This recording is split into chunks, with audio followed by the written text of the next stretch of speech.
En el año 1965 se produjo un descubrimiento que resultó crucial para la aceptación por parte de la comunidad científica del modelo de la gran explosión o del Big Bang como la mejor descripción o la mejor explicación de cómo es el universo. De hecho, cuando este modelo fue propuesto, como hemos visto, a finales de los años 20 del siglo pasado, pues por Lemaitre y por Hubble, no toda la comunidad científica lo aceptó como una buena descripción del universo. Aunque explicaba de forma muy elegante ciertas observaciones, de hecho explicaba el hecho de por qué todas las galaxias parecen alejarse de la nuestra, explicaba esa recesión, ese corrimiento al rojo, pues tenía algunos elementos, algunas conclusiones que a mucha gente pues no le parecieron aceptables, ¿no? En particular eso de que el universo tuviese un origen, de que el universo en el pasado, al estar las galaxias mucho más juntas, el universo fuese muy diferente a cómo es el universo en la actualidad. Había otros científicos que pensaban que el universo debería de ser siempre igual y, por tanto, además de este modelo del Big Bang que empezó a imponerse en ciertos círculos, en ciertos ámbitos, también aparecieron modelos alternativos que daban otra explicación distinta de lo que se observaba. Sin embargo, este descubrimiento que nos ocupa, la radiación de fondo de microondas, volcó a la comunidad a aceptar de forma casi unánime, como decía, el modelo de la gran explosión. ¿Por qué? ¿Qué descubrieron? Pues estas dos personas que tenemos aquí, Penzias y Wilson. Ambos eran radioastrónomos y estaban observando la emisión en ondas electromagnéticas en el rango de las ondas de radio, pues de ciertos astros, pues de nuestra galaxia, de los planetas, etc. Usaban una antena, pues algo rudimentaria, ¿no?, para los estándares actuales, como estas que tenemos aquí, para realizar sus observaciones, y se dieron cuenta que, además de los objetos que observaban, pues de todas partes del cielo parecía venir una cierta radiación. Había un fondo de radiación.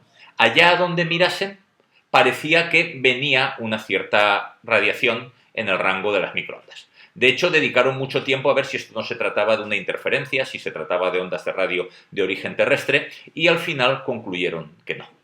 De todas partes del cielo nos llegan ondas de radio en el rango de las microondas. Además, llegan de todas partes del cielo con la misma intensidad y, por otra parte, el espectro de esa radiación, ahora vamos a explicar esta figura, el espectro de esta radiación se distribuye como una radiación de cuerpo negro a una temperatura muy baja, pero diferente de cero, prácticamente a unos 3 grados Kelvin por encima del cero absoluto, a 270 grados bajo cero. Lo que vemos aquí es la distribución de esa radiación a lo largo de todo el cielo. Fijaos que esto es completamente uniforme, ¿no? Esto que tenemos aquí, pues digamos que es el desarrollo de una esfera, pues un poco, y lo tengo aquí en la diapositiva siguiente, como a veces representamos el mapa de la Tierra, ¿no? Para representar una esfera en un plano, pues digamos que hacemos esta representación alargada. Si ahora cogiésemos la parte izquierda y la derecha y la doblásemos, pues tendríamos la esfera. Aquí esto sería lo que se observaba en el cielo. Si lo cogiésemos de un lado y de otro y lo doblásemos hacia adentro, porque nosotros estamos dentro de esa esfera celeste, pues veríamos que nos llega una radiación que es completamente uniforme. Y además es la radiación térmica que emitiría un cuerpo que se encontrase a esta temperatura que he indicado, que se encontrase a esta temperatura de 2,7 grados Kelvin por encima del cero absoluto, aproximadamente a 270 grados bajo cero en la escala Celsius, en la escala centígrada. Bien, ¿por qué esto supuso un argumento a favor de la teoría del Big Bang? Esto supuso un argumento a favor de la teoría del Big Bang porque nos indicó que el universo tiene una temperatura diferente de cero. El universo está caliente, por así decirlo. En fin, 270 grados bajo cero no es que sea muy caliente, pero es distinto de cero. Hay una temperatura en el universo. ¿Y por qué hay una temperatura en el universo? Hay una temperatura porque en el pasado el universo era mucho más caliente. Dentro del modelo del Big Bang, ahora el universo está en expansión. Eso quiere decir que en el pasado la materia estaba mucho más junta y al estar mucho más junta estaba mucho más caliente. El universo tuvo un origen en que la densidad de materia y energía era tal que la temperatura debería de ser muy alta. Por tanto, si esa temperatura era muy alta, se emitía una radiación térmica, al ir expandiendo, que en el pasado pues correspondía a un cuerpo muy caliente.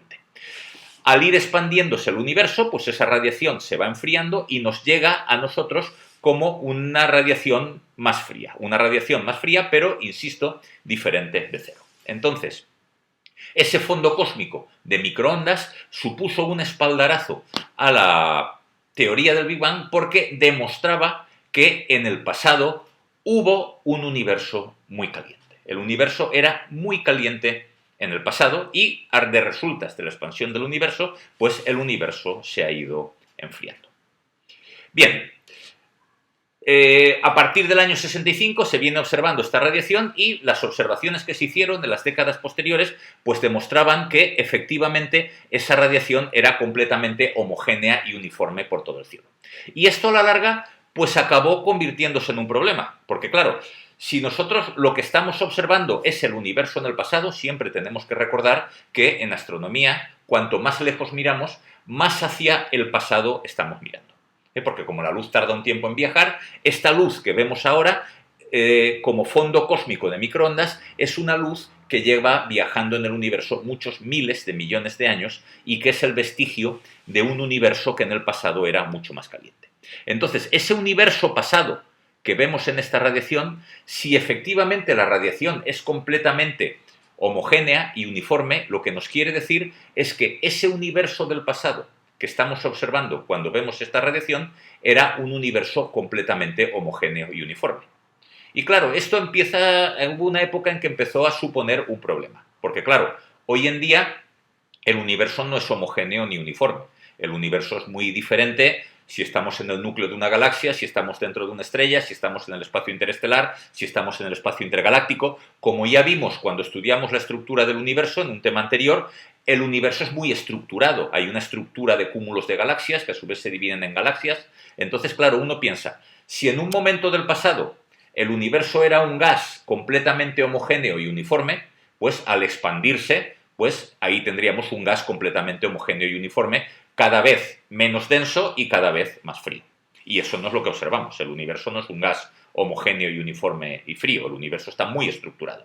Hay estrellas, hay galaxias, hay cúmulos de galaxias. Entonces, el hecho de que no se observase ninguna estructura en esta radiación, el hecho de que no se observase ninguna diferencia, pues empezó a convertirse en un problema. Y eso hizo que se hiciese cada vez más esfuerzos para intentar buscar si efectivamente había inhomogeneidades, había diferencias en ese fondo de radiación cósmica del universo. Bien, esas observaciones dieron resultado por primera vez en el año 1992, cuando el satélite COBE, observando esa radiación de fondo con mucha resolución en temperaturas, vio que sí que había diferentes temperaturas. Ahora lo vamos a ver con más detalle. Fijaos, aquí tenemos la radiación de fondo tal como la observaban Penzias y Wilson con su antena del año 1965. Fijaos que era completamente homogénea y uniforme, como hemos visto. Aquí aparece esta raya horizontal. Esto corresponde a la radiación de nuestra galaxia. Nuestra galaxia también emite microondas en esa región, entonces digamos que en todos estos mapas tenemos esta banda central que corresponde al plano de nuestra galaxia. Si quitamos eso, ya tenemos el fondo de radiación.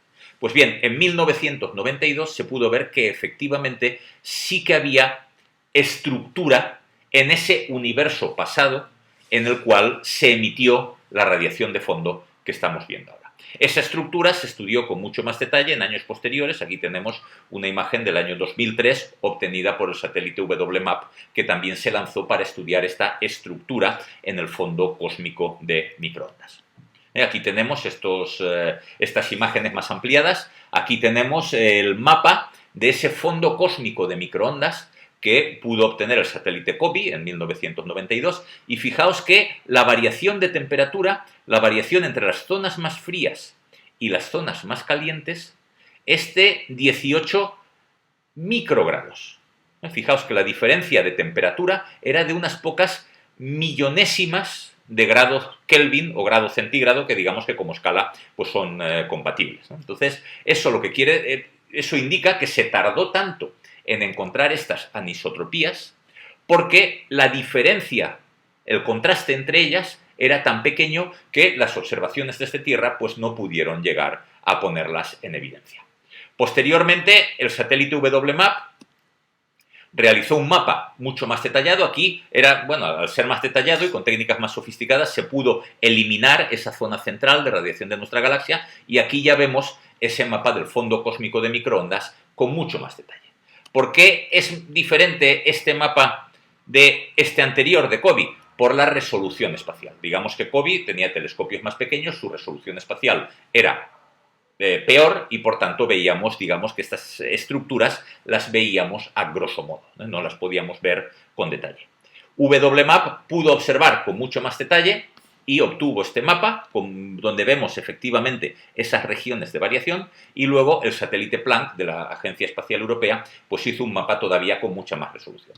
Fijaos que la imagen de WMAP y la imagen de Planck son prácticamente idénticas. El tamaño de las inhomogeneidades, el tamaño de las estructuras que vemos es prácticamente el mismo. ¿Y eso qué quiere decir? Que este es el tamaño real de esas inhomogeneidades. Y esto es muy importante, saber el tamaño real de esas inhomogeneidades es muy importante para el desarrollo de la cosmología moderna, como vamos a ver a continuación. Entonces, aquí no podíamos ver el tamaño real porque la resolución espacial no era lo suficiente, por así decirlo. Este primer satélite COBE veía borroso, no tenía bastante resolución espacial. Aquí el WMAP y aquí el Planck ya tenían suficiente resolución espacial para ver el tamaño real de las inhomogeneidades. Pero bueno, lo que es más importante es que esas inhomogeneidades existen. El universo que emitió esa radiación, y que también más adelante vamos a ver cuándo y por qué esa radiación se emitió, pues bien, cuando el universo emitió esa radiación, era entonces un universo muy joven, solo tenía unos 300.000 años de vida, comparados con los 13,5 millones, no, 13.500 millones de años que tiene el universo.